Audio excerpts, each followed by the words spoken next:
Just live in studio with this year's Jingle Ball lineup. Tomorrow at 8 a.m. on the KTLA 5 Morning News. Now at 7, Jewish institutions on high alert on this Yom Kippur following a deadly attack at a synagogue in the UK. Also outrage in Long Beach after a teacher is accused of sharing a racist text in a group chat. The calls now for his resignation. And controversy surrounding November's special election after the voter guide goes out with an inaccuracy. What steps are being taken now on the news at 7?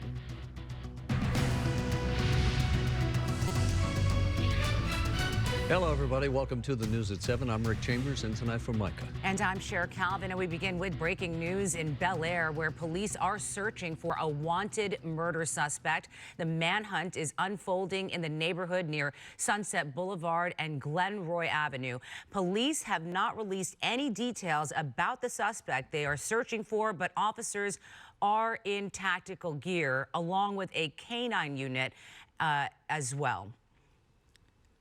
In other news tonight, here at 7 o'clock, it is the holiest day in the Jewish faith, and people are observing Yom Kippur tonight, which ends pretty soon.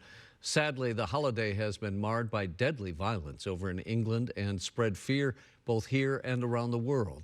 2 men were killed by an attacker at a synagogue in the United Kingdom. In the face of that and other anti-Semitic attacks, houses of worship are tightening security to keep congregants safe. KTLA's Jillian Smuckler joins us from the Temple of the Arts at the Saban Theater in Beverly Hills with details. Jillian.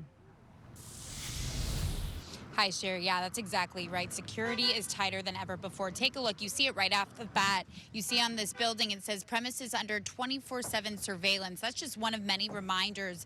Also, the security guards standing outside of the center, making sure everything's okay. You see Shana Tova. They're wishing everyone a sweet, healthy new year, but obviously there's still a lot of concerns.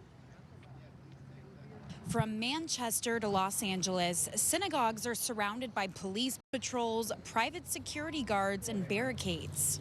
We will not allow hatred and darkness to win.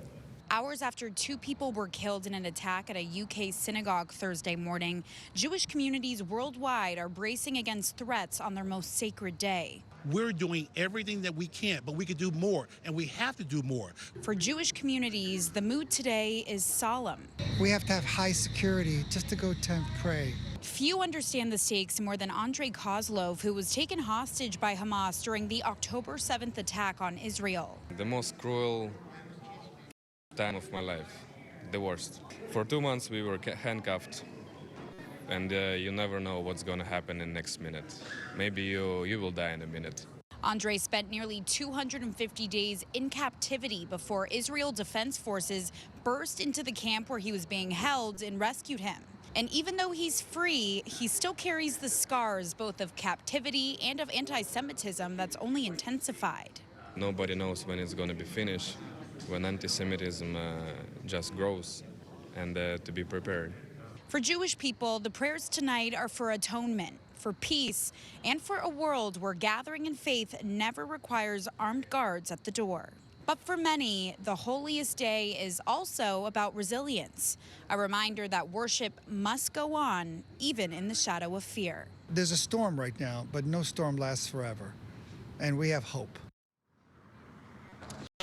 Now, the goal here is not just safety, but also solidarity. They want people to know that they can practice their faith without being silenced. Reporting live in Beverly Hills, Jillian Smuckler, KTLA 5 News. All right, Jillian, we thank you for that. New tonight, the LAPD has announced an arrest in connection with a body found in the trunk of a car in a South LA tow yard. 52-year-old Sandra Romo Diaz is behind bars tonight, accused in the murder of Soledad Lopez. She was taken into custody earlier this month, days after Lopez's partially burnt remains were discovered inside an impounded Honda Civic. The DA's office is calling the murder willful, deliberate, and premeditated. No details about the victim have been released. California Insurance Commissioner Ricardo Lara facing some scrutiny tonight after reports that he spent thousands of dollars of taxpayers' money on trips bearing very little relation to the insurance industry. At least 48 were being told since 2019. A deputy insurance commissioner tells KTLA-5, though, that the report is missing some context and that Lara is advancing strong, coordinated regulations that protect California consumers. But all of this is amid an insurance crisis here in the state of California, with multiple companies now seeking to raise their rates or even leave the state altogether. Family members are calling for LA County deputies to be prosecuted in connection with the in-custody death of a veteran at the Twin Towers jail. 22-year-old Maxwell Aguirre took his own life in September 2023 while on suicide watch. Attorneys claimed videos instead of monitoring him. The family has filed a wrongful death lawsuit against the county and sheriff's department. You're saying a 22-year-old veteran with no criminal history, just dying right there like a dog. Twin Towers Correctional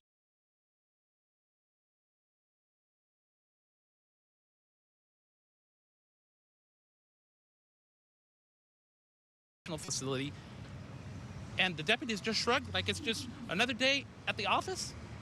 It's just unthinkable. LA County sheriffs say nearly half of have mental illness and in-custody deaths are reviewed for possible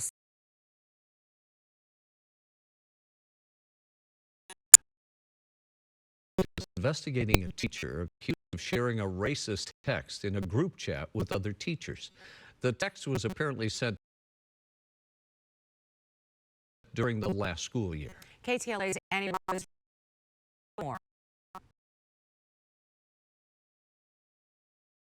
Tonight, a Long Beach teacher under investigation accused of sharing this image depicting a black child as if it were a package for a children's toy, according to the Long Beach Post. The image was shared in a group chat with other teachers from their union bargaining team back in May. The message also read, quote, "We need this for our runners." Teachers telling us a runner is a derogatory term for special education students who tend to wander off. The teacher now claiming his phone was hacked. I think it's ridiculous. I don't think this teacher should be here anymore. See, I was going to go to the Long Beach Unified School District to put this to the superintendent. The superintendent unavailable to speak to KTLA, but the Long Beach Unified School District releasing a statement saying in part, quote, "They do not condone conduct that is disrespectful, discriminatory, or harmful. The district is investigating this matter." I don't think he meant what he said, but I don't know for sure. I really just hope this blows away, and he's well loved here. This leaked post leaving parents like George wondering how many other teachers may be feeling a similar way at this school. I'm more concerned that there's more teachers involved too. I don't know, maybe take out my kid from here and take him out to a different school. You shouldn't be commenting politically when you have social media as a teacher. You need to keep it to yourself.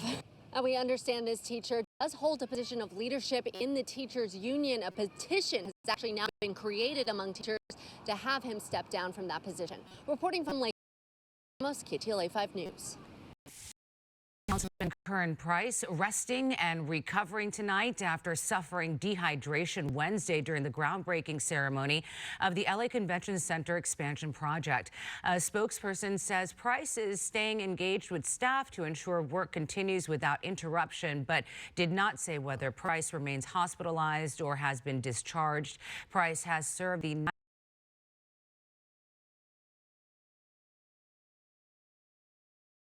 district since 2013. He is due in court November 3rd on public corruption charges. Los Angeles has joined more than 24 local governments across the nation challenging the Trump administration's attempts to place conditions on emergency and disaster preparedness funds. The suit alleges that the federal government has threatened to withhold some $350 million in DHS and FEMA grants, $56 million of that here in L.A., unless cities assist in federal immigration enforcement efforts and abandon DEI initiatives. L.A. also part of a separate suit alleging grants are being threatened from HUD and the Transportation Department as well. In Malibu, Abe Roy, appointed in May as the city's fire rebuild ambassador, has resigned from his volunteer post and is calling on Mayor Marianne Riggins to step down over the slow pace of post-fire recovery. This, as reports show, 720 structures were destroyed in the Palisades and Franklin fires. And since then, 69 projects have initial planning approval. Only 2 have building permits to start construction. Mayor Riggins says she will not resign. A Rolex is stolen from a locker room at a high-end gym in Studio City. The owner says the watch may be thousands of dollars, but the timepiece is priceless to him because of the sentimental value. Authorities warn this locker theft is one of several seen across Los Angeles in recent weeks. And gym goers now expressing their frustration over the lack of safety. Alina Bovian reports from Studio City. Hey there, guys. That's right. According to the LAPD, this isn't just happening at gyms, but also at parks, yoga studios, essentially anywhere where people have their guard down. And the victim in this case, he says he took off his watch, he put it inside the locker. When he came back, it was gone. I put my watch inside the locker. Darius Hicks is referring to his $20,000